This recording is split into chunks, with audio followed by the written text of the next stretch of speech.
Neil, you're technical director at Mick George. Talk us through your responsibilities at the company. Okay, our main role is looking after the waste side of the business, making sure we're compliant, making sure we're getting the waste through the door, and basically a bit of sales, a bit of compliance really, they're the key roles. Mick George have again shown their commitment to the football club in sponsoring the training facilities here at Peterborough United. How important was that for the company moving forward?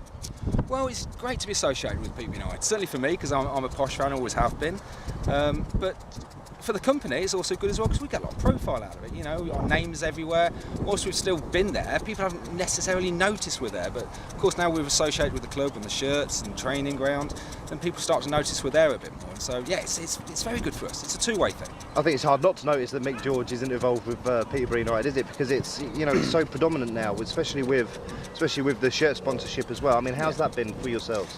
Well, yeah, it's been fantastic. I mean, if we're going to do something, we like to do it properly, and there's no point going into something and doing it half-baked, so we wanted to make sure we got maximum exposure out of this. So yeah, we are a little bit in people's faces, I suppose, but that's how you get your value out of sponsorship. And you know, we are just pleased to be associated with the club. It's a great club, it's going places. You know, I watched the club in the 80s and things have changed massively, you know, and it's really good to be associated with a club that, regardless of what people say, are still doing really well in League One. You know, we're 11th, I believe it is, so it's good to be associated, yeah. Well, it's covering all areas as well, isn't it? It's not just the first team, it's I mean, with the training facilities, for example, it's focusing on the youth. Yeah, well, when we did the deal, we wanted to make sure we weren't just doing the first team, we were doing the youth all the way up from whatever age they start, of 8s, 10s, whatever it is, and now, of course, we're doing the training academy. It's again, it's massive exposure for us. So yeah, it's grassroots right the way up to first team, because football doesn't just start at professional level. You know, it starts at the base. And of course, you're making history because this is the first official real training ground that the club have had,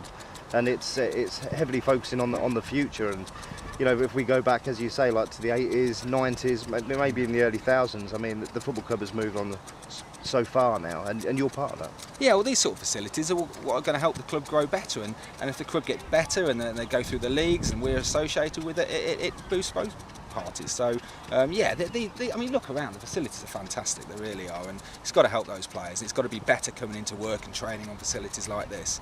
So yeah, really pleased to be associated with them. We've got a 5-year deal, so you know, we're around for a while.